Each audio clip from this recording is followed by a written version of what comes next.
एक गांव में नंदू नाम का लड़का जो बहुत गरीब था अपनी दादी के साथ रह रहा था। नंदू को कहीं काम नहीं मिल रहे थे जिसके कारण नंदू की दादी हमेशा परेशान रहती थी। दादी एक दिन नंदू से कहती है, तू कब तक ऐसे रहेगा रे मेरा पोता, कब काम खोजेगा, कुछ तो काम कर। क्या करूं दादी, मुझे कोई काम ही नहीं मिलता है। मैं तो काम करना चाहता हूं पर मुझे काम मिले तब न करूंगा। तू एक काम कर, हमारे पास एक जमीन बची है, तुम्हारे दादा कहते थे यह जमीन बहुत कीमती है। आज अगर यह जमीन हमारे काम न आए तो फिर इस जमीन का रहने का क्या फायदा। आज ही तू उस जमीन को बेचकर एक गाय ले आ, कम से कम दूध बेचकर ही हमारा गुजारा हो जाएगा। ठीक है दादी, तुम कहती हो तो आज ही मैं जमीन बेचकर एक गाय खरीद लाता हूं। फिर नंदू निकल पड़ता है। गांव के ललन के पास जाकर उसे अपनी जमीन देकर उससे एक गाय खरीद लाता है।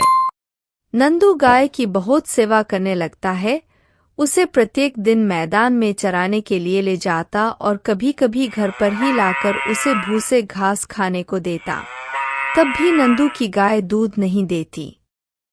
मैं कितनी मन से तुम्हारी सेवा कर रहा हूं, मैं खाऊं या ना खाऊं पर तुम्हें प्रत्येक दिन घास खाने को देता हूं, फिर भी तुम दूध नहीं देती। नंदू उदास होकर वहीं बैठ जाता है। उसे उदास देखकर दादी कहती है, अरे मेरा पोता, किससे यह गाय खरीद लाया जो मार भूसे के भूसे खा रही है, फिर भी एक बूंद दूध नहीं देती। हमारे पास जीने का मात्र एक सहारा वह जमीन था, जिसे भी ऐसी जगह बेच दी जिससे हमें कोई फायदा नहीं हुआ।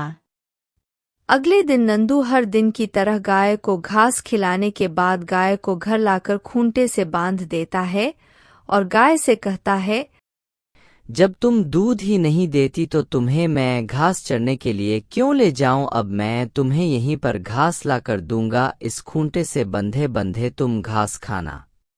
फिर नंदू हर दिन बेमन से गाय को सिर्फ घास खाने को दे देता। कुछ दिनों के बाद यह नंदू का दोस्त मोनू पहले तो कभी हमारे घर इतना नहीं आता था, अभी तो हर दिन पतीले में भर भर के गोबर लेकर जाता है। आखिर यह इस गोबर का करता क्या है।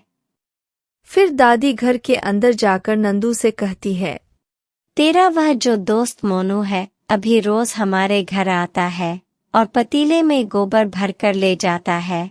अब जब वे आए तो उसके पीछे पीछे जाना और देखना कि वह इस गोबर का करता क्या है।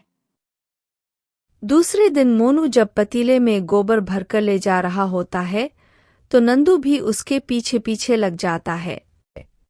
अरे ये मोनू गोबर को भरकर घर के अंदर क्यों ले जा रहा है, गोबर तो बाहर रखने की चीज है, कुछ तो दाल में काला है, चलकर देखता हूँ।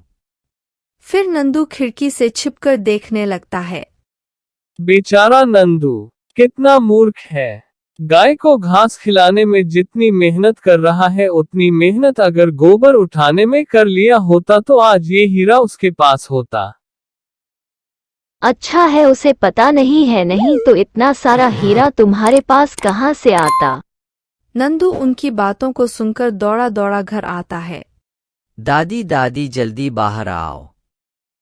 नंदू की आवाज सुनकर दादी घर से बाहर आती है। दादी दादी, अपनी जो गाय है वह दूध नहीं हीरा देने वाली गाय है, मैं अभी अभी मोनू के घर से देख कर आ रहा हूँ। वही तो मैं कह रही थी, यह मोनू पतीले के पतीले गोबर आखिर क्यों लेकर जा रहा है।